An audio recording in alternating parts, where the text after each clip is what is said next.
Nah, Bang Glenn, mungkin lebih detailnya Bang Glenn bisa nggak perkenalkan diri untuk pemirsa Lambat TV nih, backgroundnya Bang Glenn, kemudian Background ini krem kayaknya.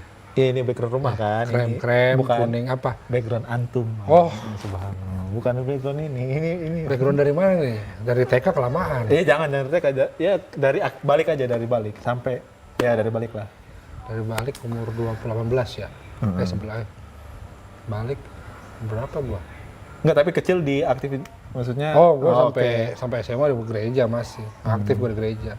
Gimana? Di Bandung, gua di GBKP dulu, Gereja Batakaro Protestan kebetulan kan gua Batakaro. Oh, Batakaro. Iya. Oh, kita sama Batak nih kan? By the way. Sama beda ya, sama Batak sebenarnya. Gereja Batakaro, satu Toba, satu Karo kan. Karo apa? Enggak, maksudnya. Karo kowe. Ya, oke. Baik, Batakaro, tapi ada Batakaro emang sih. Iya, Oke. iya. Di kecil di Bandung di gereja terus kemudian. Di gereja terus pindah ke Sempa. Jadi kalau background gue ya dari TK sampai SMA tuh gue di Katolik. Katolik. Ya terus kuliah gue sempat di Advent. Terus pindah gue kuliah, terus gereja gue sempat di GBI, sempat di Tiberias, pindah-pindah lah. Jadi mungkin ya semua denom-denom yang besar di Indonesia pernah gue cobain lah gitu. Oke. Itu bisa pindah-pindah gitu maksudnya gimana? Ceritanya apa yang mendasari, Bang? Ya namanya mencari jati diri kan gimana sih? Boleh emang dalam ini, pencarian kayak gitu. Ya dibilang boleh ya nggak ada yang larang. Tapi ya secara nggak tertulis memang dibilang nggak boleh. Karena ya apalagi kan sekarang ya di zaman gue ngerasa kalau gereja-gereja ini juga berebut jemaat gitu loh. Oke, Ya, semua selalu promosi ya di gereja di gue bagus loh gini kelebihannya ini. Akhirnya gue sempat merasa ya ini gereja mah bisnis sih gitu loh. Iya. Tapi pada saat itu yang lama di apa tuh, Advent, Kristen atau Katolik? Gue di Advent sih nggak lama cuman, tapi gue bukan masuk Advent ya. Gue sempat di Advent, sekolah kuliah di Advent yang di Bandung di Unai. Oke. Sempat gue ke sana ya. Secara garis besar gue tahu akhirnya Advent tuh begini, Katolik tuh begini, karena gue ya walaupun gue nggak masuk ke ajaran mereka, tapi kan gue bergaul hari-hari sama mereka. Jadi ya sedang tahu lah. Ya kalau gue ngerasa di Advent ya Advent sama Islam ajarannya nggak jauh beda. Iya. Nggak jauh beda. Yang nggak jauh bedanya di mana gitu? Di halalnya hampir sama. Oh, ada halal haramnya juga? Iya, di Advent kan nggak boleh kita minum, makan babi nggak boleh. Nggak boleh. Makan ikan yang ada sisik nggak boleh. Tapi kan orang Batak makan begini. Kebanyakan kalau teman saya Advent Batak nggak makan. Nggak makan? Enggak. Walaupun ada sih namanya yang kaum kontemporer kita bilangnya, yang ortodok masih makan. Tapi ya banyak kan enggak. Oke. Saya pikir ya karena mereka lebih ke arah perjanjian lama ya ajarannya, jadi masih Sabat atau hari Sabtu dan Sabatnya seperti apa gua hafal banget. Kita nggak boleh, jangan kan buat kerja, kita nyetrika aja nggak boleh. Nyetrika nggak boleh? Nggak boleh. Jadi waktu itu waktu di asrama gue ngakalinnya begitu. Karena kita nggak boleh kerja buat diri sendiri, akhirnya gue nyetrikain baju temen gue nyetrikain baju gue. Karena kita kan boleh kerja buat orang lain. Oh, oke. Ya, jadi Politik. politik tetap ya kan namanya ya kalah-kalah lah. Secara ya kita kan nggak boleh kerja untuk diri sendiri, tapi untuk orang lain boleh. Buktinya rumah sakit Advent Sabat buka kok. Kan untuk melayani kan. Oke. Dari Advent terus pindah lagi nggak, Pak, ke GBI ya gimana? Ya gue ke GBI, tapi GBI kan karena ya kita ikut-ikut aja lah gereja, tapi GBI seperti apa kan. Mungkin karena dulu zaman gue masih ABG ya, bilang masih baru kuliah kan ya. Ya kita kan namanya pengen tahu lah ya. Bukan pengen tahu, kita kan pengen nyari kok ini kalau gereja dulu kan GBKB kan dia Lutheran ya. Jadi Lutheran tuh agak gue bilang pakemnya tuh jelas, kita gereja cuma diem, nyanyi, tepuk tangan, gak ada aneh-aneh. Tapi kan kalau udah masuk GBI kan udah lebih hura-hura ya kan, kita bisa joget-joget apa segala macam. Jadi ya gue ngerasa sedikit beda nih sama gereja gue yang dulu. Gue ngerasa nyaman ya kan, terus gue ngerasa juga mereka itu kedekatannya sama jemaat tuh beda sama yang dulu gitu. Kalau GBI gue lihat sih nggak terlalu memilih mana sih jemaat yang berduit atau enggak gitu. Gue pikir ke arah sana gue ngeliat. Tapi dalam pindahnya Bang Glenn ini yakin gak sih sebenarnya sama Tuhannya yang Bang Glenn? Ya dulu karena doktrin gue begitu gue yakin. Yakin? Iya bahwa Yesus itu adalah penyelamat. Penyelamat. Saking yakinnya pernah nyampein ke orang atau gitu?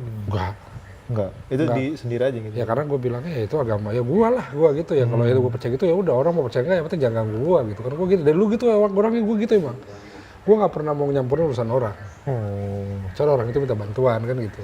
Orang itu minta bantuan, orang itu minta petuah-petuah, gue nasihat walaupun gue orangnya belaksak juga ya tetap gue nasihatin lah. Ya kan ada ayatnya, jangan ikutilah, jangan ikuti perbuatan orang fasik, tapi dengarlah perkataannya. Itu ayat dari? Lupa gue ayat Bible tahun dari Tapi ayat Bible itu. Oke. Ini perjanjian baru. Perjanjian baru. Tapi gimana ya? Berarti bisa dibilang aktivis dalam hal kegiatan gitu, bener nggak? Kalau dibilang aktivis, gue aktif di gereja yang benar-benar aktif sampai kegiatan-kegiatannya sampai batas kuliah. Batas kuliah. Jadi begitu karena gue kuliah udah keluar dari komunitas gue yang di Bandung, ya kan. Jadi ya gue ketemu komunitas baru, ketemu gereja baru ya udah. Jadi gue jadi jemaat biasa aja. Jadi jemaat. Karena gue pikir gue kan gini. Yang gue agak jeleknya dari gereja-gereja yang Lutheran itu yang udah punya per distrik apa gitu bilangnya, per daerah-daerah, mereka itu agak menganaktifkan orang baru. Oke. Jadi kalau misalnya gue dari Bandung gue pindah ke Jakarta masuk ke gereja yang sama juga, begitu gue tahu orang baru mau aktif agak susah untuk berinteraksinya.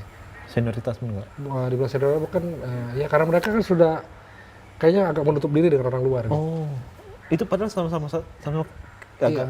Ya gitu. Iya. Karena kan memang ya kita nggak tahu lah kan namanya orang dia punya sifat beda-beda lah. Ya, cuman yang gue rasain begitu. Akhirnya gue memilih untuk jadi orang biasa aja. Gak mau lagi aktif, gak mau apa aja. Karena juga ya gue bisa bilang kehidupan gue waktu kuliah udah mulai belangsak aja gitu kan. Udah nggak ada arah gitu ya. Udah nggak ada air banyak anak. Ya wajar lah umur Wajar. lagi nyari jati diri apa kan. Oke. Ya akhirnya gue karena nyari jati diri kelamaan gue tinggal Jati Asih gitu. Bekasi. Iya. Oh ya subhanallah. Masya Allah. Oke, Bang Len. Maksud saya gini. Nanyanya mungkin saya belah dua nih. Belah tiga nggak apa-apa. Belah semangka belah nggak dua apa-apa. Iya. dalam arti saya pengen tanya dulu apa yang membuat Bang Len ragu terhadap yang dianut pada saat itu? Ada nggak keraguan sehingga mau meninggalkan gitu? Gue sebenarnya ragu dulu. Gue lu nggak apa-apa ya? Iya nggak apa-apa, nggak apa-apa. Pokoknya kalau gue ngomong saya kayak lagi di sidang gue jangan. Iya. Ya siap yang mulia kan gitu. Siap mulia. Siap mulia. Jadi dejavu gue kan. Siap mulia itu siapa ya? Udah jangan dibahas. Oh, iya. Jangan bahas yang kesana. Ngeri. Apa tadi? Oh iya. Yang buat ragu, yang kayak mau meninggalkan gitu. Itu awalnya dulu sebelum. Yang pertama kali bikin bener-bener gue ragu karena dulu kan gue udah bilang, gue ceritakan background gue dari sini ke sini ke sini ke sini. Nah, tiap gereja, tiap denominasi gue bilang ya, tiap denom ini kok memiliki pemahaman yang beda. Oh. Jadi si aliran ini pemahamannya seperti ini, aliran ini pemahamannya seperti ini, aliran lain begini, ya kan? Jadi tiap itu walaupun nggak signifikan, tapi ada yang benar-benar dia esensinya tuh berbeda, gitu. Esensinya. Jadi ya contohnya aja masalah band lah. Kita itu kan sebenarnya sama-sama memuji, sama-sama kita memuji, oke. Ya kan, Kidung Agung pujian kan itu kan sebenarnya kan sama-sama nyanyi juga. Kok satu boleh pakai hura-hura, satu nggak boleh. Padahal dua-duanya itu nggak ada aturannya gitu loh. Oh, nggak tertulis, nggak ada dalilnya apa? Ya hanya untuk memuji ada, cuman kan dengan apanya, dengan dawai, dengan apa kan ada, dengan dawai kan gitu. Dulu ada. Dengan seruling kayak Daud kan ada, dengan harpa kalau nggak salah. Iya. Ya kan Daud dengan harpa kan. Ya, di situ boleh, kenapa di sini nggak boleh? Apa bedanya sih sama alat musik kok? Terus yang satu lebih arah ke gue bilang satu, pokoknya ya kalau begini ya begini gitu. Aturannya kita nggak bisa bebas menanyakan sesuatu itu susah. Tapi kalau yang di satu sisi terbuka lebar, silakan bertanya. Akhirnya ya tapi gue bingung, gue nanya hari ini pertanyaan yang sama, jawabannya ini. Gue besok nanya pertanyaan yang sama, jawabannya beda lagi. Beda lagi? Iya. Oh. Itu pertanyaan dalam hal apa tuh, ketuhanan atau apa? Dalam hal keselamatan sebenarnya. Keselamatan. Iya. Gue pertanyaan gue, kalau emang gue dari selamatin ya gue bunuh orang selamat dong. Ngapain gue tahu mesti ke gereja? Oke, akhirnya begitu. Oh iya benar juga ya? Iya, akhirnya gue begitu dulu mikirnya. Toh gue udah pasti selamat ini, yang penting gue percaya dia Tuhan. Ya udah gue ngapain ke gereja? Ya dong. Iya. Mau ngapain ke gereja? Mendingan gue di rumah aja, gue mabuk-mabukan. Ya gitu, maksudnya ya jahiliyahnya gimana lah. Oh oke. Bayangin aja dulu gue malam minggu biasa anak muda mabuk sampai jam 5, jam 6, jam 7 masuk gereja. Nggak usah mandi dulu. Nggak usah mandi? Mata merah ya kan, mulut bau naga. Ke gereja? Oh iya ke gereja. Dan diampunin, diselamatin. Ini Ya nanti kan yang penting kita udah diselamatin. Jadi ya gue peduli siapa peduli lah mau ya pokoknya mau ngapain yang penting gue nggak ngerugiin orang ya udah gue lakuin gitu. oke. Ya akhirnya hidup gue belangsak aja udah. Karena gue pikir ya udah gue selamat ini. Tapi pendeta tanggapannya apa pas ketika ditanya? Ya, jadi kalau gue ya pendeta pernah gue dipanggilin nyokap gue pendeta ke rumah. Gara-gara gue begitu. Dan gue cuma nanya begini dulu. Jadi kalau emang udah selamat terus gua gini aja nggak boleh berarti itu keselamatan bohong dong. Bukan begitu katanya. Kita harus ikutin perkataan-perkataannya. Oke. Ya sekarang perkataannya apa yang diikutin? Yesus bikin anggur kok gua gituin. Bikin anggur. Ya dari air yang di waktu di Kanaan. Oh iya benar-benar. Iya. Ya waktu kekurangan hawa kan bunda ibunya bilang, wanita kan kasar juga sama ibunya begitu apa? Ini belum waktuku katanya. Terus dia bikin anggur. Anggur itu membaukan nggak? Wine itu kayaknya disebut kan? Enggak, anggur itu membabukkan karena memang di perjanjian lama tuh di perjanjian lama memang anggur itu untuk membabukkan ada. Kayak Nabi Nuh yang mabuk sampai telanjang. Minum anggur itu. Bukan minum whisky katanya, bukan minum Jack D kan minum anggur. Iya, terus. Iya. Jadi ya berarti kan berarti kan mabuk boleh dong dia aja bikin anggur kan. Dia mudah. Bukan begitu ya, terus kenapa dia bikin anggur? Ya itu kan karena udah ngeyel lah. Ya. Ya udah, akhirnya dua pendeta yang datang ke rumah tuh akhirnya dia udah nyerah. Nyerah maksudnya udah malas ngomong gitu loh. Abang dianggap apa sama mereka? Dianggap kenakalan remaja saja. Kenakalan iya, remaja, cuman akhirnya dia bilang itu pasti zamannya nakal ya udah biarin. Yang penting dia nggak narkoba, nggak pikir kriminal. Akhirnya begitu. Dia nggak tahu aja gitu, nggak apa? Ya nggak pernah narkoba. Namanya nggak pernah nyentuh begituan. Masya Allah. Karena itu kimia. Kecuali buatan Tuhan langsung ya. Oh kayak dari pohon-pohonan gitu ya. Nggak perlu disebut lah. Oke.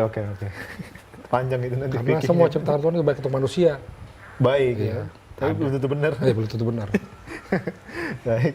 Nah Bang Glenn, Tapi itu akhirnya jadi obat loh sekarang. benar. Iya. Oh, Berarti kan emang ada gunanya walaupun ada. porsinya jelas, dosisnya jelas. Bahkan di dalam babi pun ada obat kan gitu. Pernah ada penelitian bahwa ada sih yang sebenarnya bukan di babi itu ada obat, tapi DNA babi yang paling mirip dengan manusia. Iya, akhirnya ada. cocok buat implan-implan tuh dari babi.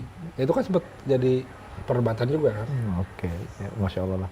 Nah kira yang gini, tapi kan sebelum masuk Islam nih, saya pengen tanya dulu. Apa waktu itu mungkin gambarannya Islam itu menurut Bang Glenn sendiri? Dulu kita diajarin Islam itu agama keras. Dari kecil? Dari kecil. Ada doktrin begitu memang di sekolah minggu itu kita dilihat. Jadi sekolah minggu itu selalu mendoktrin kami itu bahwa Kristen itu adalah korban bulian dari Islam. Oke. Persekusi orang Islam. Kristen tuh kita bilang dijajah, dikucilkan susah ngapa-ngapain. Makanya mereka selalu bilang coba lihat di pemerintahan dan orang Kristen kan begitu. Sekarang kan udah mulai enggak kan. Dulu kan begitu. Dulu kan oh iya benar. sama sekali nggak ada kalau nggak salah. Paling 1-2 orang lah bisa dihitung. Itu doktrinnya. Jadi mereka selalu bilang Kristen itu seperti telur dadar katanya. Gimana tuh? Makin dikocok makin ngembang. Itu ajaran dulu ya. Makanya kita namanya anak-anak ya, anak SD, SMP kan percaya, iya ya. Mohon masa bahaya besar ya udah. Terus sampai udah dewasa masih gitu dewasa. Pandangannya apa beda lagi? Nah kan karena gini karena kan dulu kecilnya pergaulan gue tertutup. Bukan gaul sama orang Katolik, sama ya teman-teman gue banyak kan orang Muslim, orang non Muslim lah. Lingkungan gereja, lingkungan sekolah kan banyak non Muslim. Paling gue gaul sama tetangga yang Muslim kan selewat doang, nggak intens ya. Jadi karena saya berkomunikasi dengan orang yang di doktrin yang sama, berarti kita udah percaya itu betul. Oh, oke. Gitu. Sampai gua di kuliah gua baru keluar ke pergaulan bebas lah, maksudnya bebas, jadi gua bisa gaul sama siapa aja, nggak terkungkung oleh komunitas tertentu. Ya komunitas tertentu itu nggak terkungkung. Akhirnya gua baru lihat, oh ternyata nggak segitu ya. Maksudnya mereka nggak antipati sama Kristen gitu. Terus ternyata orang Islam kok welcome aja, walaupun dia tahu background gue segala macam, masih welcome aja. Ya akhirnya mulai terkikis. Pemahaman itu mulai terkikis. Terus Nah gue ingat banget jadi waktu kejadian 2002 itu bom Bali. Oke, bom Bali. Itu bener-bener digosok habis itu di gereja itu dulu zamanku. Secara langsung itu. Di 2002 itu gue baru lulus SMA. Jadi gue masih di Advent. Itu digodok habis, digosok habis itu. Lihat kan emang itu ajaran mereka keras, jihad. Jadi paham kami dulu itu jihad itu emang harus bunuh orang gitu loh. Dan itu dibolehkan di Islam dulu itu karena satu kan kami nggak tahu apa-apa, kedua juga kami dibilang guru kami begitu yang kami anggap lebih pintar, ya udah kami iya aja. Tapi kesini apalagi waktu gua udah mulai ribut sama bini gua yang dulu, gua udah merantau ke daerah yang mayoritasnya muslim di daerah Sulawesi kan, di Makassar. Gua mulai diajar-ajaran sedikit-sedikit gue bergaul, jadi pure gue waktu di Makassar itu gaul sama orang muslim semua. Nggak harus. Mayoritas. Karena di Makassar itu mungkin gue susah nyari orang Batak itu. Oh iya lah. Susah gue nyari, maksudnya kan tetap dong kalau namanya kita merantau kita harus cari komunitas kita dong. Betul. Itu yang diajar orang tua kita ya. Ya kan, cari orang yang sefrekuensi. Bukan sefrekuensi maksudnya. Karena di mereka selalu ngajarin ya kalau lo orang dimanapun ketemu orang Batak itu saudara lu gitu loh. Jadi ya gue nyari dong. Ternyata gue nyari biasa kalau nyari Batak paling gampang di Lapo kan. Gue nyari Lapo nggak ketemu, ya sempet akhirnya ada memang tapi udah berjalan lama. Ya udah akhirnya bergaul sama orang sana dan welcome. Dan mereka itu ngajarinnya ya pelan-pelan. Ngajarinnya pelan-pelan. Nggak langsung kayak mau ngajak gitu enggak? Nggak langsung, nggak ngajak, nggak maksa nggak. Malah ya. Diterangin Islam ini begitu Glenn, Islam ini begini Glenn. Sebenarnya sih backgroundnya sebelum gua ke Makassar, gua waktu di Jakarta juga jadi ada satu kejadian nih walaupun percaya nggak percaya ya. Jadi waktu itu gua masih main proyek, gua itu diguna-guna orang katanya. Jadi gua itu sama sekali nggak bisa nggak bisa mikir. Terus ini gua nggak bisa nutup nih, lidah gua keluar terus. Ini terus. Gue dibawalah ke Cirebon, ketemu Ustadz. Itu masih Kristen? Masih Kristen. Di Rukiah? Tahu gimana? Ya gue nggak tahu dibilang di Rukiah atau enggak, pokoknya gue dimasukin ke musola. Jadi itu Ustadz itu punya pesantren, dia punya musola sendiri, punya ruang itu sendiri, gue dibawa masuk. Udah gitu gue dibaca. Waktu itu gue masih awam banget lah, sama sekali awam. Dia baca apa aja gue gak kata paham pisan, mau ngomong apa kayak gue gak peduli lah, yang penting gue sembuh, gue pikirkan. Terus gue bener-bener ya itu percaya gak percaya gue lihat yang guna-guna siapa gue dikasih lihat. Iya walaupun itu mungkin nggak halu gue atau apa ya akhirnya dari gue sembuh memang di situ. Jadi gue itu penyakit gue aneh. Gue pokoknya setiap gue mau keluar rumah gue demam, sakit, lemas banget. Tapi begitu gue nggak kemana-mana gue sembuh. Begitu gue di dalam kamar aja gue sembuh, tenang, santai, main game apa bebas. Begitu gue rencana mau kerja nih langsung sakit drop. Penyakit apa yang bisa milih-milih waktu coba? Percaya nggak percaya ya? Iya. Penyakit apa yang bisa milih-milih waktu? Dia tahu gue mau keluar gitu loh. Itu aja gue maksain, gue dipaksa orang, gue ke Cirebon, lo nyetir, akhirnya gue nyetir sendiri. Itu yang dikata orang di sebelah gue itu, gue nyetir udah 160, gue bilang masih 60 ini, masih pelan, tapi sepeda udah tinggi. Gue suruh mundur, pokoknya ketemu Ustadz dan di Ustadz itu gue nanya, gue ingat banget pertanyaan gue di Ustadz itu. Tat, Yesus itu di Islam apa sih? Hanya gitu? Iya, Yesus itu buat Yesus itu dalam Islam dianggap apa sih? Ustadz itu ngomong dan bijaksana sekali ngomongnya. Dia ngomong begini, iman seorang Islam tidak lengkap kalau tidak percaya mengimani Nabi Isa alaihissalam, dia bilang itu Yesus. Bedek langsung di situ. Akhirnya gue cari tahu di situ, udah boleh gue baca Isa itu apa sih? Dari kalimat itu jadi literasi. Jadi literasi itulah dasar kalimat awalnya gue akhirnya belajar. Masya Allah. Gue belajar. Sampai belajar. Akhirnya itu ke tahun 2015 itu. Lama ya? Kan lu syahadat tahun 2020. 2021. Itu kemana aja itu maksudnya? Berapa tahun itu selang waktunya bisa mau syahadatnya tahun segitu? Jadi sempat gue di Sulawesi mau. Jadi waktu itu gue belajar kan, maksudnya gue juga belajar bukan karena gue bukan baca. Gue orangnya tuh suka baca sebenarnya. Gue orangnya tuh nanya. Gue biasanya pertanyaan gue tanya, punya pertanyaan gue tanya, gue selalu begitu. Akhirnya banyak orang gue tanya-tanya nih, orang ini nanya-nanya.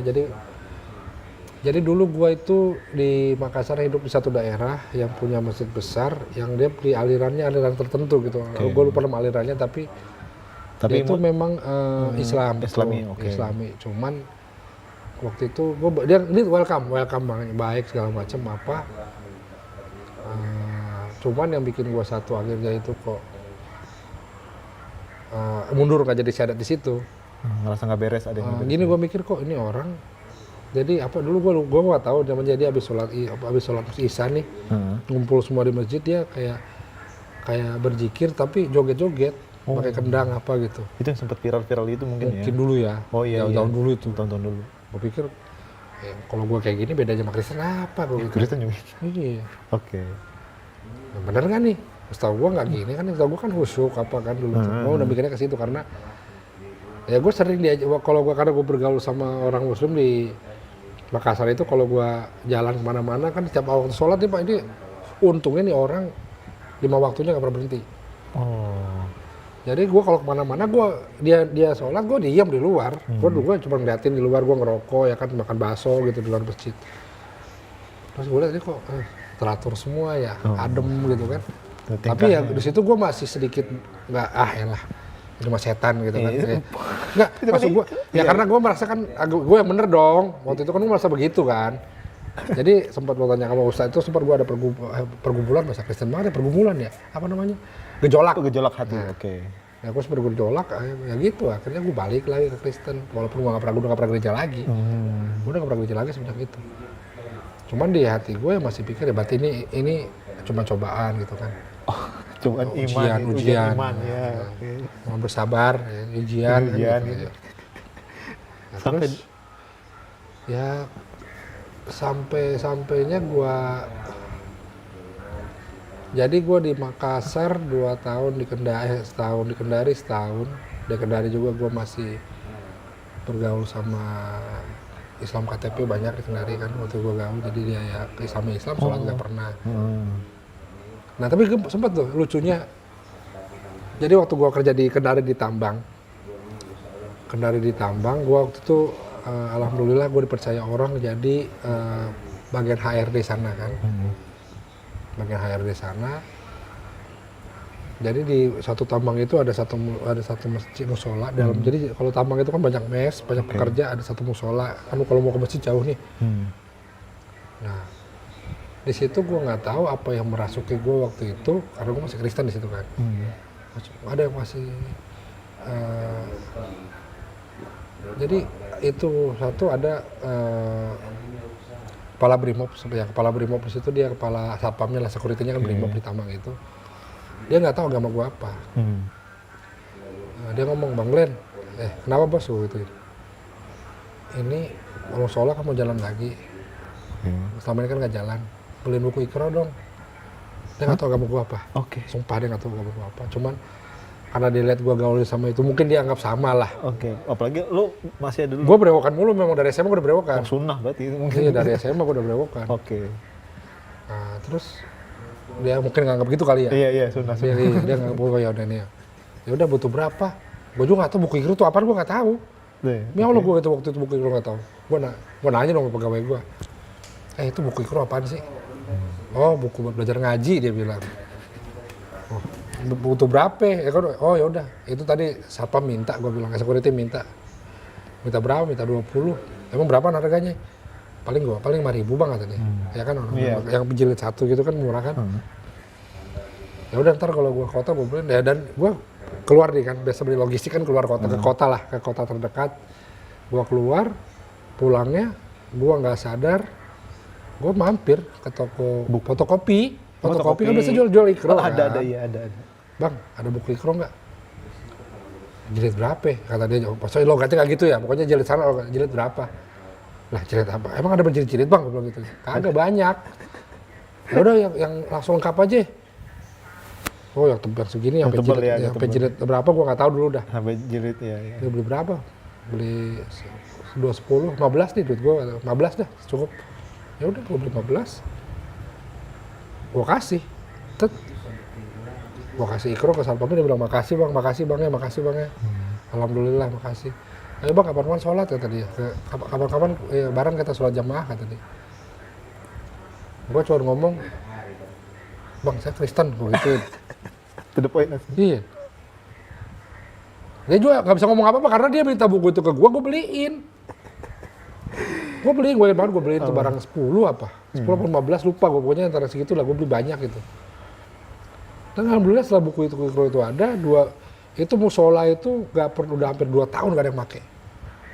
Jadi benar-benar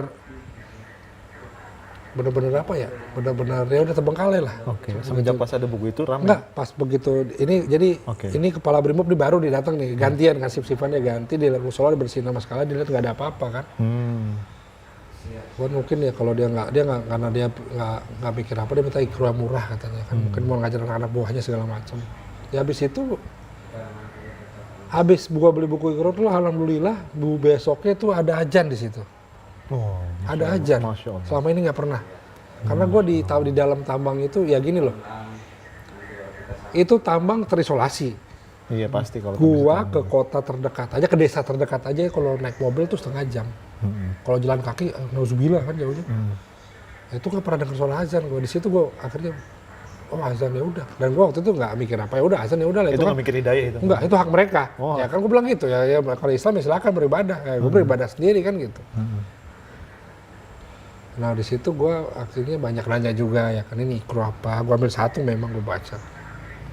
Oh ya udah, tapi gua hurufnya kan karena kan kalau ikro kan ada A kan, alif, ba, kan ada kan? Ada iya. Ribet gue. Ribet gue belajar baca lagi sih. Ya udah.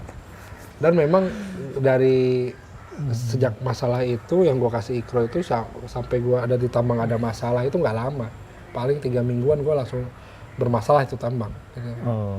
Ya dari atasan lah bermasalah. Akhirnya ya gue juga kena fitnah di situ. Terus yang kedua, jadi dulu gue sempet itu dikerjain orang waktu gue keluar dari tambang, gue dikerjain orang sama orang sana juga. Jadi dompet gue diambil, semua identitas gue diambil, handphone gue aja diambil, gue udah cuma megang duit 2.000 perak. 2.000 perak? Iya, nggak tahu mau kemana. Ya akhirnya yang bantu gue ya muslim juga. Masya Allah. Ya udah bang, tinggal sama gue dulu, walaupun tinggal di ruko kosong terbengkalai, tapi itu udah atap, ya udah bang tinggal di gue aja dulu. Ya udah gue tinggal sama dia, ya gue banyak diajarin juga segala macem. Ya di situ gue ngerti, oh ya berarti mereka nggak seperti yang gue ajarin ya kan di situ. Nah udah di situ lah gue mulai akhirnya belajar terus. Oke, ngebuka hati lah ya, ngebuka pikiran. Iya, gue akhirnya juga kan kenapa? Karena gue juga mungkin karena gue juga punya dasar yang apa, bukan bilang bagus ya, cuman kan soal kalau Bible ya istilahnya gue pernah baca berapa kali bolak-balik lah. Walaupun nggak hafal ya kan, nggak mungkin dihafalin tuh. Susah. Iya. Ya cuman maksudnya kalau orang ngomong ini, oh ya pernah gue baca ada gitu loh. Cuman gue lupa ayatnya mana, gue lupa. Tapi kalau orang ngomong ini ada. Dan gue juga bisa nyebutin, ya kalau gue sih mungkin lo punya keadaan ini, gue bisa sebutin ini ada ayatnya ini nih. Tapi gue nggak tahu ayat mana. Iya. Yang kayak tadi kayak gitu kan contohnya. Gue bisa nyebut nih, ini kata kita begini nih. Tanya ayat berapa, embo. Ya kan gitu. Iya, tapi gue pernah, kalau dicari ada gitu loh. Jadi begitu gue belajar dan gue nanya ke siapa, gue akhirnya dulu itu gue bukan nanya ya, gue dikasih linknya. Pertama gue nonton tuh Dr. Zakir. Itu tahun itu waktu gue masih di Makassar. Masih di Makassar itu, jadi udah di Kendari. Di Makassar gue Dr. Zakir naik, balik ke Kendari karena ke tambang gue hidupnya jaya lagi. Pulang dari situ dari Kendari gue balik lagi ke Jakarta, kayak Bandung kan. Di Bandung karena gue tinggal nggak ada kerjaan segala macam, ya gue kerjanya nonton YouTube. Zakir naik. Terus gue nonton juga, ya kan gue nonton, gue baca ini siapa sih. Pertama gue ngamuk dengar kata-kata dia. Siapa tuh? Zakir naik. Gue dengar gue ya ngamuk dong. Oke. Ini kebohongan ini, karena kan gue baca Alkitab nggak begini. Bukan baca Alkitab, sorry. Karena pendeta gue nggak begini. Kata pendeta nggak begini? Iya, bukan kata, kalau Bible emang bener dia bilang. Tapi kata Alkitab gue nggak begini. Kata pendeta gue nggak begini. Gue pertama ngamuk. Gue apa ya? Memberontak lah. Orang keperes nih. Hujat ini. Tapi gue penasaran. Jadi setiap dia keluar link baru, kan gue subscribe tuh. Subscribe. Gue subscribe ya. Lu subscribe itu. Ya gue subscribe. Rajin banget ya. Dulu gue banget gue yang subscribe itu Lentera Islam. Lentera Islam. Iya. Kan dia semua kan jadi naik dulu kan. Iya benar-benar. Iya, gua itu yang lampu gua Islam apa lampu Islam? Lampu ya. Lampu Iya, Islam. pokoknya lampu Lentera kan sinonim itu.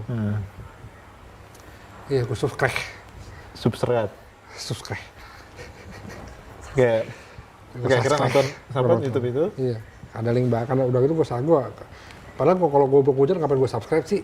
Iya. Ya dong. Iya, Nggak logika kan? Iya benar. Karena gue penasaran ini orang mau ngomong apa lagi sih, mau ngujat apa lagi sih gitu kan. Ya akhirnya gue subscribe, gue notifikasi dia muncul terus kan baru ya.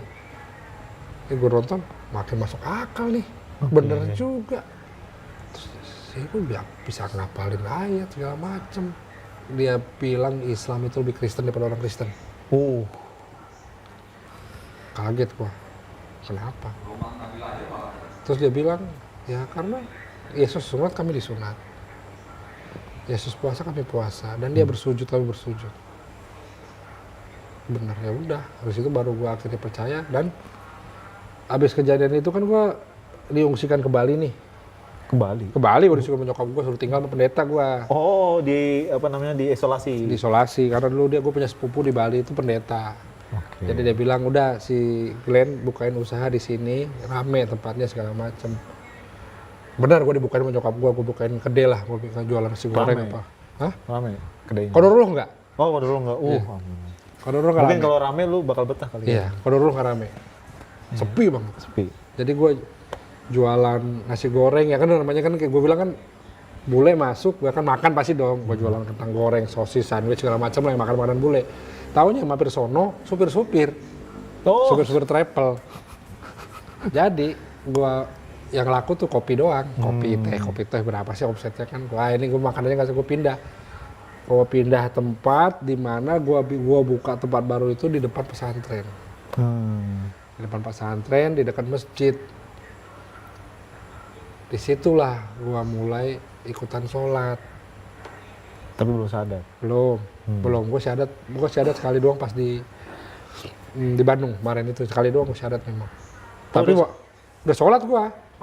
Udah sholat ya, karena ya gue nggak menemukan larangannya sholat orang belum syahadat. Ada nggak larangannya? Nggak ada sih. Ya udah. Itu syahadat sendiri apa gimana sih? Nggak, gue pengen aja ikut. Pengen aja ikut. Oke, terus? Salah, pokoknya gue pernah kali sholat lucu, salah kostum. Salah kostum, waktu gue sholat di Bali itu salah kostum. Pakai kan gue biasa gereja dong, pakai apa aja boleh dong, yang penting tertutup. Gue pakai jeans, dekil, dimarahin. Bukan dimarahin sih, tegur. Besok pakai celana pendek aja kesini, saya pinjemin sarung katanya. Oh, sama DKM masjidnya apa marbotnya gitu? Iya. Enggak, sama bukan DKM. Jadi kan gue buka kedai kan pindah nih ke daerah Tabanan. Dulu kan gue buka Tanah Lot, gue pindah ke Tabanan nih. Dekat pesantren. Tabanan ini emang notabene ya 60% muslim lah di situ. Di Bali tapi muslim semua. Gue buka, ini kan jadi ruko kan berendengan biasanya nih. Ini gue buka, di sini dia buka toko olahraga. Nah ini gue udah deket lah segala macam, terus ngomong pas sholat subuh ketemu. Oh subuh bang? Bangun subuh tapi beneran? Bukan bangun subuh, belum tidur. Oke, berarti itu emang disengaja kan sih? Gua belum tidur itu karena kan gini, gue sendirian. Itu gue namanya sendirian, buka kedai, prepare segala macem kan. Gue tutup aja jam 10 nih. Jam 10 beres, cuci segala macem, gue harus masak lagi buat pagi. Karena gue kan jualan apa? Kayak soto segala macam kan harus bikin kaldu segala macam kan dari malam tuh. Gue prepare malam ya udah ambil nunggu kaldunya, gue main game sampai pagi. Itu kaldu matang udah jam subuh. Ke masjid? Gue bingung mau kemana. Gue ikut aja ke masjid. Gue lihat, gue pertama nggak masuk, gue lihat dulu dari belakang begini. Oh, salah begini. Gue apalin, gue buka YouTube di rumah, oh begini. Jadi sebelum situ memang gue udah belajar sholat, tapi nggak pernah jamaah. Dulu gue belajar sholatnya pakai YouTube. Jadi kan YouTube lengkap nih. Buat kalau YouTube, gue pakai headset.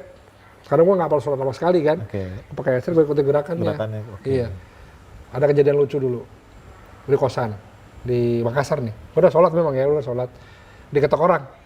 Gue bukain dong, gue lanjutin. Ya gue kagak ngerti ya. Sumpah ya, itu kan gue polos, gue kagak ngerti, gue lanjutin. Gue tegur. Tadi ngulang nggak? Kagak, gue lanjutin. Bego. Ya gue kagak tahu. Ya udah. Akhirnya, tapi untungnya dari situ, mulai abis itu, gue sholat pasti sama dia dulu. Sholat ayo sama gue. Dia jadi imamnya terus. Pak Ali namanya. Pak Ali kalau denger, apa kabar? Nah, insya Allah Iya, dengar. di Makassar. Makassar. Itu keluarga baik banget. Oke. Alhamdulillah baik banget. Dia kalau sholat, akhirnya setelah kejadian itu, setiap waktu sholat dia pasti ke kosan gua. Ayo kalian sholat. Tarik. Malah udah sholat. Nggak bisa, udah. Gua jadi dulu belakang aja ikutin gerakan dulu. Akhirnya itu gua udah bisa nih. Udah bisa sholat? Udah bisa, udah hafal. Cuman sholatnya gua belum bisa karena kan Oke. gua dimamin terus kan. Gua kagak tahu. Tapi gerakannya tahu. Gerakannya gua udah hafal. Udah hafal. Nah dengan modal itulah gua bawa ke Bali. Ternyata beda, ada sedikit perbedaannya. Oh, mungkin. Kalau di Makassar itu habis sholat gua salaman, di Bali enggak. Oh, di Bali enggak. Jadi gue mau salamin ke orang bego gua waktu itu. Pada nggak nerima salaman gua. Zikir mungkin ya. Iya langsung begini. Gua kan kalau di sana kan habis itu salaman kanan kiri belakang depan kan. Kalau di Bali enggak, waktu di Bali enggak. Gua salamin, ya udah. Gua diam aja begini. Tapi kan nggak bukan intinya itu. Iya, sebenarnya. itu kan cuma teknis, perbedaan jadi ya. pendapat. Oke. Nah di situ gua sih nggak mikir, oh ya udah deh. Karena waktu itu mungkin pengetahuan gua udah tahu sedikit, oh sholat tuh begini nih. Jadi salaman itu di luar. Ada berbeda pendapat gitu. Iya. Itu syahadat seriusnya kapan kalau boleh tahu? Syahadat benar-benar disaksikan orang itu ya pas di Bandung itu. Di Bandung. Iya.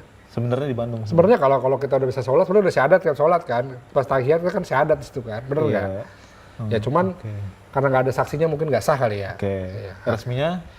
Nggak, sebenarnya perjalanan lebih panjang lagi. Di Pulau Bali gue jahiliyah lagi gue. Oh gitu. Sempat mau balik lagi gue Kristen. Kan sampai ke Doni itu kan kalau nggak salah kan. Iya, gue kan di Bali kan pandemi nih. Pandemi sampai 2020 awal deh. 2019 akhir gue balik nih ke Bandung nih. Oke. Bulan 11 gue balik karena udah gak kuat lagi gue hidup di Bali karena gak ada pemasukan kan. Gue balik ke Bandung, di Bandung gue hidup begitu lagi sama keluarga gue. Oke, kayak seperti awal lagi. Iya, gitu. rumah gue kanan kirinya BPK. Lah beneran, rumah gue tinggal di hotel. Kanan BPK, babi panggang karos, itu babi panggang, lapo. Tiap pagi kan aroma babi dong. Wah, enak itu. Hah? Akhirnya tiap siang gue beli. Enak ya? Enggak, tapi itu bener, jujur kalau ngomong jujur emang enak. Emang enak. Iya, saingannya daging rusa lah itu aja. Iya, saingannya daging rusa. Kenapa ya? Mau lagi lu? Ya, kalau enggak ini nggak boleh kan? Ya nggak boleh makanya, ini nggak gue ngetes doang. Oke. Gua kok pakai lu nyebut lu berarti kepikiran lu ya? Ya, enggak, bukan rasanya juga kepikiran. Enggak, elah. Oke. Enggak. Oke. Kalau kita tahu rasanya ya bersyukur. Itulah kelebihannya mualaf daripada enggak. Mualaf udah pernah makan babi. Udah nikmatnya udah ada, iya. Makanya kalau satu-satu kalah begitu. Iya, kita udah pernah makan babi. Oke. Oke, berarti dari 2019 resmi syahadatnya 2021 kemarin ya, Iya. kemarin ya. Iya. Jadi dari 2020 itu sampai 2020 ya, 2020 akhir sampai 2021 gua emang di Bandung udah karena hidup sama keluarga lagi, tapi gua nggak pernah emang di situ gua nggak pernah gereja, nggak pernah. Terangnya gimana? Pas di Bandung kan gelap, terangnya gimana? Terangnya akhirnya jadi gue terangnya di Bandung itu gue udah mulai nggak tahu mesti ngapain, gue udah sejenuh sama kehidupan gue mau balik lagi seperti dulu. Kayaknya gue lebih nyaman waktu gue masih sholat. Gue pikir begitu. Kok waktu gue sholat walaupun segimana berat gue masih. Jadi dulu gini sempat di Bali ya, bukannya emang oke lah gue sekarang udah menurun nggak seperti dulu ya. Dulu gue di Bali itu yang gue pikirin cuma kapan lagi gue sholat. Ya gue jalan-jalan, gue jualan tetap jualan ya kan, gue tetap jualan. Mau ada pembeli nggak ada pembeli nggak apa-apa. Yang penting kalau waktu sholat gue sholat udah. Jadi gue pikirin kapan lagi gue sholat gitu. Jadi gue nggak sabar gitu untuk ke masjid itu nggak sabar. Oke, Masya Allah. Dan gue waktu di Bali itu full gue jamaah, full gue di masjid. Karena alhamdulillah tuh toko gue ke masjid jalan kaki deket banget gitu loh. Ya paling jalan kaki 3-4 menit lah. Deket, jadi ya gue nggak ada alasan buat malas. Gue disuruh nyokap gue ke pendetaan di Simon. Oke. Bawa adek gue kan ada penyakit ya. Adek gue kan sedikit berkekurangan lah, punya kebutuhan khusus. Katanya dia bisa nyembuhin orang kan. Gue kesono dong, jauh-jauh bawa adek gue yang susah setengah mati itu jauh-jauh gue dari. Jadi waktu itu gue kadang masih di Bali, Kadang masih di Bali. Jadi background lagi balik dulu ya, flashback dikit ya biar nyambung nanti ke Kodondi. Gue dari Bali berangkat ke Kalimantan. adek gua dari Bandung ke Kalimantan, gua ketemu di Kalimantan nih. Jadi gua berangkat dulu ke Kalimantan, gua ke Balikpapan. Di Balikpapan itu Balikpapan gua duluan nyiapin apartemen segala macem, nyawa mobil buat adek gua kan. Adek gua datang belakangan nih, udah beres, adek gua datang belakangan, gua jemput dong segala macem. Gua mau ketemu itu pendeta udah kayak ketemu presiden. Nggak bisa ketemu dia, masuk segala macam. Akhirnya adik gua yang punya kebutuhan khusus gitu harus nunggu di pinggir jalan panas-panas untuk ketemu dia doang. Jadi cuman gitu doang, ketemu, didoain, nggak diomongin apa, nggak ditanya penyakit apa, enggak. Nggak ada wejangan gitu? Nggak ada wejangan, nggak bilang penyakit apa, enggak. Main cuma by Jesus name, tepok. Yang gua lucunya, jadi ada orang ini sama nih. Jadi kalau datang sakit, sorenya sembuh. Besoknya dia lagi datang sakit lagi. Setting. Ya, patut juga setting. Kenapa gue tahu? Karena ini kan pendetanya gerejanya depan nih. Gue nunggu di warung kopi depannya dong, di seberangnya bisa ngerokok segala macam kan, nungguin. Adek gue juga kan bertaruh di situ, gue ngerokok, nungguin, ngeliatin nih orang kok balik sakit, baliknya sembuh. Besoknya datang sakit lagi. Kayak gitu lagi? Iya. Oh, gue udah bilang nih sama nyokap gue, bohong itu. Udah pulang ya. Dia pulang nggak beres itu. Ya udah tunggu aja sampai hari Minggu sampai kebaktian kata dia, sampai kebaktian besar ya kan. Ya udah, adek gue datang hari Rabu, Kamis, Jumat, Sabtu tuh tiap hari datang ke sono mulai siang karena menurut warga sekitar dia tuh jam 2 tuh lari sore. Hari pertama dia gak keluar, kedua, ketiga dia keluar. Cuman gitu doang, didatengin by Jesus name sembuh, udah pulang pergi lagi. Besoknya begitu lagi. Hari keempat hari kelima pas hari Minggu kan, Rabu, Kamis, cuma Sabtu, Minggu nih. Minggu itu kami benar-benar dikumpulin kayak pengungsi kebakaran lah. Rame itu di pelataran gereja karena waktu itu kan masih pandemi juga, jadi nggak boleh masuk ke gereja aja, outdoor. Jadi orang tuh udah kayak ngantri sembako. Jadi orang ngantri udah panas-panasan berjam-jam gitu, datang cuma ditepuk, datang ditepuk terus ada air suci udah didoain. Jadi ada keran, dia boleh ngambil sebanyak-banyaknya. Oh gitu ya, oke. Nah gue lihat air pompa doang, gak ada apa-apaan. Ya cuman ya nggak tahu lah. Nah emang itu udah backgroundnya nih. Gue dari situ kan langsung ke Bandung nih, bareng adik gue. Jadi gue nggak kembali lagi, gue langsung ke Bandung pulang beres kan. Nah itu berjalan lah, gue jahiliyah lagi, balik nah begitu. Gue pertama nggak ketemu Kodoni, gue ketemu Aristo. Ketemu jadi, apa? Nonton YouTube? Nonton YouTube Aristo nih, Aristo lagi bahas Andi Simon. Kan gue kesel nih sama Andi Simon nih, kadang-kadang masih kesel nih, masih dendam. Gue buka Andi Simon di YouTube. Nah, Andi Simon kan, kalau kita buka histori begitu kan biasa kalau itu langsung keluar kan, nongol kan. Terus si ini judulnya tuh clickbait sih sebenarnya. Menjerumus lah. Judulnya saya menantang Andi Simon kalau nggak salah judulnya si Aristo tuh. Gue denger dong, nah, ada nih si Koko Kodoni ada. Buat satu nakal ada. Dia tuh bertiga di Aristo, Kodoni sama Ustadz Yusuf Ismail ngomongin tuh Andi Simon. Terus pokoknya nonton selesai si Aristo terakhirnya si Bang Aristo tuh terakhirnya dia naruh nomor handphone. Buat Andi Simon, saya tantang kamu, hubungi saya kalau kamu berani. Dikasih nomornya, gue catat nomornya dong. Gue catet dan di situ gue nggak pikir panjang. Gue WA Bang Aristo, Bang, gue mau mualaf. Iya, langsung nggak pakai banyak segala, Bang, gue mau mualaf. Nah, tapi dari gue bilang WA itu sampai gue benar-benar syahadat itu sebulan. Karena gue harus operasi dulu. Oh, lu operasi dulu? Iya, bisul. Jadi lucu ya gara-gara bisul operasi ya. Apa kejadian gue gitu? Bisul apa? Bisul, tapi gue harus operasi karena bisul itu kan udah pecah, cuman ketutup nanahnya belum keluar semua. Kaki gue bengkak, kata dokter sih nanah semua. Jadi gue operasi sama dokter harus dibukain lubang baru. Pernah dengar sih, iya. Kok dia pernah cerita ini? Iya, benar. Lubang baru. Akhirnya dari situ gue delay lagi sebulan. Iya. Nah, jadi waktu itu kan karena gue udah mau itu, gue nggak minta duit lagi dari orang tua, akhirnya gue nggak berduit. Cuman kan Kodoni kapan ke Jakarta. Iya. Gue malu ngomong gak ada duit kok, gue malu lah, gue masih agak gengsi waktu itu kan. Gue malu bilang gak ada duit. Nah, jadi kejadian gue bisa syahadat, mereka ada jadwal ke Bandung. Iya, itu tadi ya. Wah, ada saya juga sebenarnya ikut. Iya, kan gue jangan ikut kan. Coba kalau likur kan jadi semua. Syahadat baru nih. Oke, terus? Dan yang lucunya gini, gue waktu mau mualaf gue milih Ayah Sofia, gue tontonin juga kisah-kisah mualafnya. MCI gue tontonin juga Coach Stephen. Gue tontonin semua mualaf-mualaf tuh Coach. Pokoknya dari Ustadz Munzir, Ustadz Nababan sih ya nggak pernah nonton ya. Ustadz Nababan gue tahu, cuman dulu ya, mungkin dulu karena dia orangnya agak serius. Iya. Kalau ngomong, gue agak gak suka nontonnya gitu ya. Sorry, bukannya apa-apa ya. Nggak apa-apa, nggak apa-apa. Dia agak serius ngomongnya, kan gue orangnya kan selengean ya. Gue jadi lebih seneng nonton orangnya selengean juga gitu, kayak Ustadz Ibu memang serius, cuman kan dia lebih banyak ngasih petunjuk kehidupan mualaf, jadi nggak banyak ceramahnya. Terus Kohani kan gue liat wah mualaf keras nih segala macem. Terus gue nonton lagi dulu MCI itu ya Om CI Kohani ya. Kohani, Stephen. Iya, Coach Stephen gue tontonin juga. Terus begitu gue nontonin dia mulu nih akhirnya. Kohani karena asik mungkin, karena bahasanya selengean atau gimana? Iya, bahasanya gampang dicerna lah. Gampang dicerna. Iya, kalau dia bubur langsung ketelan gitu loh. Ya kan? Infus kayaknya. Iya, langsung ketelan aja. Ya udah, apalagi begitu. Kodorolohnya tuh pas gue syahadat yang datang, semua datang loh. Iya benar-benar. Ada Kohani, ada. Ustadz Ipung datang, Kohani datang, Kodondi semua ya. Ya, berarti kan yang 5 gue pilih datang ke gue semua. Masya Allah, Masya Allah. Cuma karena gue nyari Aristo ya akhirnya kan yang punya hak siar kan Aristo kan. Ya kita ngomong apa padanya dah.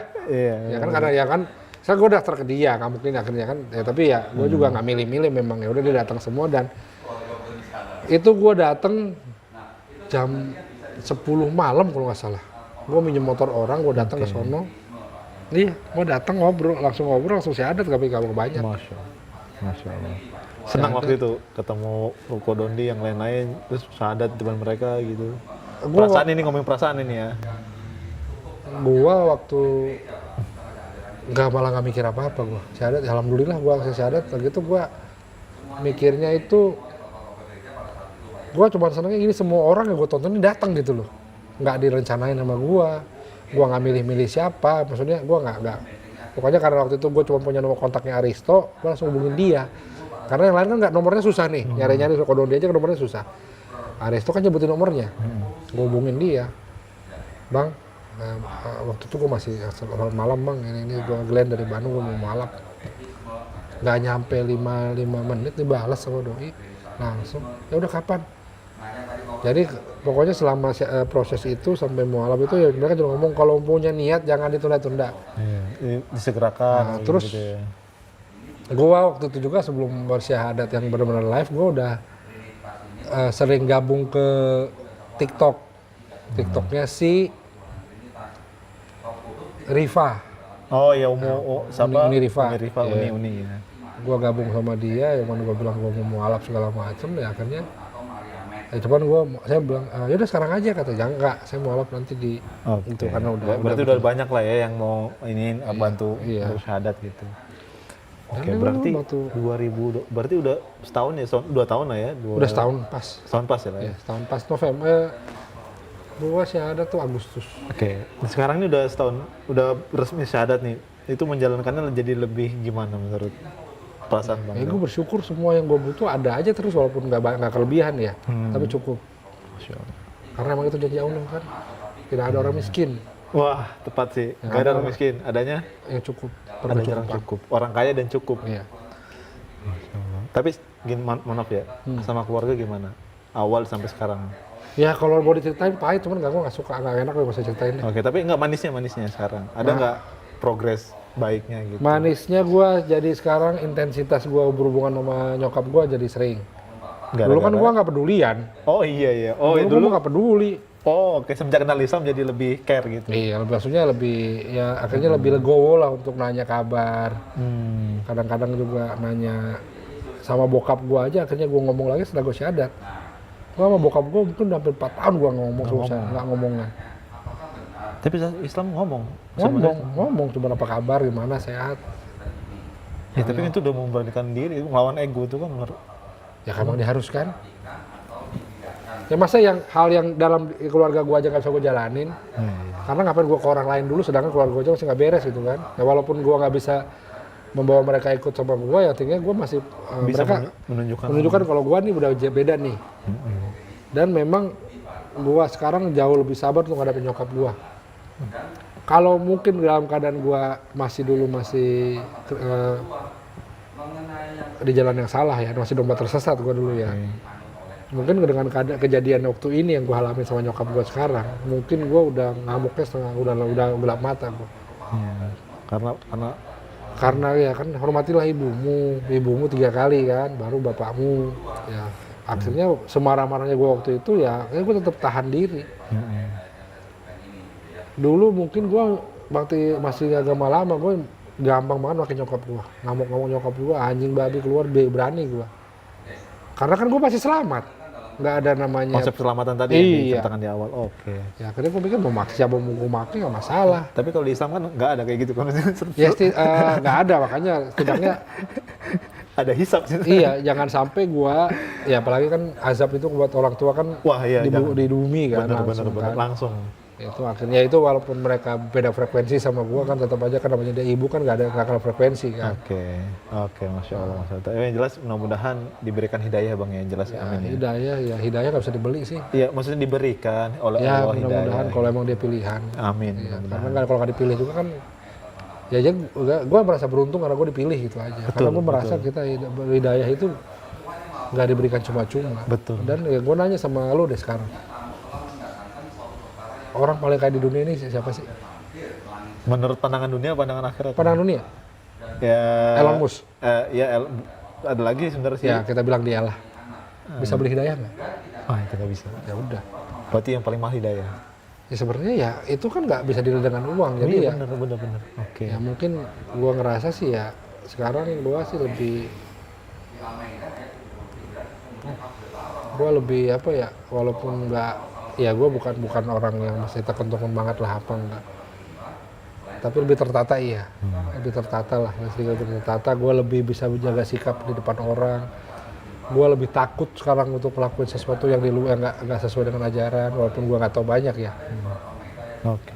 Tapi ini poin penting tadi disampaikan Bang Glenn bahwa biarpun mu'alaf gitu, tapi ya justru kita menjadi mu'alaf baktinya 2 kali lipat lebih daripada sebelumnya agama Islam kan gitu ya. Itu harus ditunjukkan supaya orang tua kita tuh bahwa sadar bahwa kita tuh sekarang ada yang berubah loh ya, karena apa yang kita bawa gitu. Oke, Bang Glenn. Mungkin kalau boleh tanya terakhir, alasan apa sih Bang Glenn ini terjun di dunia hukum? Kalau alasan sih gue nggak tahu ya. Nggak tahu. Alasan tapi gue ada nggak tahu. visi misi nggak kayak gitu apa gimana? Ya sekarang begini ya, gue nggak mau ngomong gue sok bener atau enggak apa, gue nggak mau bicara itu, cuman gue ya masuk hukum mungkin karena gue satu sisi ya gue pengen itu loh, gue dulu tahu banyak orang-orang yang butuh bantuan tapi nggak mau nanya karena takut bayar. Dulu tuh gue mikir begitu. Jadi kalau gue sekarang sih nggak pernah matokin harga. Orang minta tolong, gue tolong. Yang penting gue cukup buat makan, gue cukup buat ongkos, ya udah gue terima. Nggak pernah matok harga. Jadi gue sebenarnya pengen bantu orang karena banyak yang gue lihat yang sekitaran gue ini yang butuh bantuan, nggak tahu mesti ngapain, tapi nggak nanya karena takut mahal gitu loh. Ya walaupun akhirnya mereka cuma bertanya, terus minta kita bantu sedikit ya kita bantu. Tapi ya namanya tetap kita hidup kan, kita juga butuh keseimbangan ya. Tapi ya gue tetap positif aja, di mana gue bantu orang dengan ikhlas pasti Allah ngasih lebih. Itu poinnya, betul banget. Ya, jadi maksud gue ya kalau gue sekarang bantu seadanya ya istilahnya gue emang pasti gue butuh lah ongkos dong kan gitu, nggak mungkin karena ya gue kan juga butuh sekolah ini kan bayar. Wajar. Iya. Tapi jelas visinya adalah pengen menyelamatkan ataupun mendukung orang-orang yang dalam tanda kutip mualaf yang terjolimi. Ya kalau gitu, itu satu sisi emang udah panggilan gua karena gua jujur gua bisa ngambil pengacara ini karena dapat dibantu sama Ustadz Fatih Karim Cinta Quran. Ustadz kita itu ya. Fatih Karim itu yang bantu gua, akhirnya gua bisa ikut ujian. Karena nyokap gua waktu itu nggak mau bantu sama sekali, cuman sampai ya gitulah karena udah tahu gua udah masuk Islam. akhirnya ya terputus semua kan. Gue mau minta-minta juga nggak dikasih ya. Dulu yang bantu-bantu gue banyak, Kohani juga. Kohani tetap bantu gue. Tapi yang berasa waktu itu yang akan gue butuh ya, jadi yang bantu gue dulu Yayasan Pembina Mu'alaf, YPM atau HID bantu gue. Karena dulu gue sempat sama Kodondi lama kan, sebelum gue bisa jadi pengacara, gue kan sempat istilahnya ikut beliau lah, lama bantu-bantu beliau kemana-mana. Saya juga itu. Ada saya juga kan terjun ke situ. Kan waktu itu kan ya kameramennya kan nggak gue. Oke. Segala macam ya gue bantu-bantu lah. Situ ya gue juga dibantu mereka. Ustadz Fatih Karim. Jadi dari situ mungkin ada kepikiran untuk hukum itu digunakan untuk bantu mu'alaf. Jadi sebenarnya itu ya bilang juga karena yang bantu gua juga orang-orang yang Mu'alaf hebat juga, ya. Orang-orang hebat lah yang kita bilang dalam Islamnya bagus, besar ya kan, maksudnya perjuangannya ya. Gua nggak mau ngecewain lah, kalau memang mereka minta bantuan gue siap gitu selalu. Oke, Masya Allah. Yang pada poin pentingnya adalah untuk membantu kaum muslimin juga dalam hal dakwahnya gitu kan. Baik, tapi semoga Allah mudahkan ya Bang Len ya. Siap apapun kegiatan Bang Len, termasuk tadi menjadi pengacara, kita doakan semoga sukses terus. Amin. Oke, mungkin kalau terakhir nih Bang Len, kalau mungkin ada pesan-pesan buat teman-teman atau pemirsa Anaba TV, kira-kira mau pesan apa nih? Terutama yang mungkin orang-orang yang pernah berinteraksi dengan Bang Len dulu yang masih non-muslim. Bagi saudara-saudara saya Kristiani ya. Untuk saudara-saudara saya yang masih Kristiani, yang masih Katolik atau yang non-Muslim, carilah kebenaran, maka kebenaran akan menghampirimu.